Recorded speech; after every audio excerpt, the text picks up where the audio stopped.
یەکێک لە بیناکانی بەشە ناوخۆی زانکۆی گەرمیانمان ڕادستی تەندروستی گەرمیان کرد لەسەر داوای لەسەر ڕاستپاردەی بەڕێز جەنابی وەزیر و بەڕێز سەرۆکی زانکۆی گەرمیان کە داوایان ئاراست کە وەزارەتی تەندروستی و بەڕێوەبەراتی گشتی تەندروستی گەرمیان داوایان ئاراستەیان کردبوو. ئەم بینایە لە ئێستادا 2.9 لەسەر داوای خۆیان ڕادست کراوە. ئەو 2.9 جێگای 170 بۆ 75 کەس تێدا دەبێتەوە و لە حاڵەکاتی زیاترە ئیشاڵا کە تەشەنە نەکات ئەگەر تەشەنەی کرێمە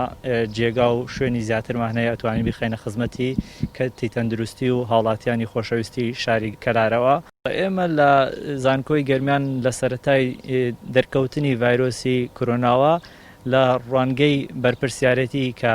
زانکۆ لە هەر مەنتەقەیەکا بوو پێویستە بخرێتە خزمەتی خەڵکی ناوچەکەوە دەستمان کرد بە چالاکی زانستی بە کۆڕ و سیمینار و وەرکشۆپ بە شێوەی ئۆنلاین بۆ هۆشیارکردنەوەی خەڵکی ناوچەکە بەگشتی پاشان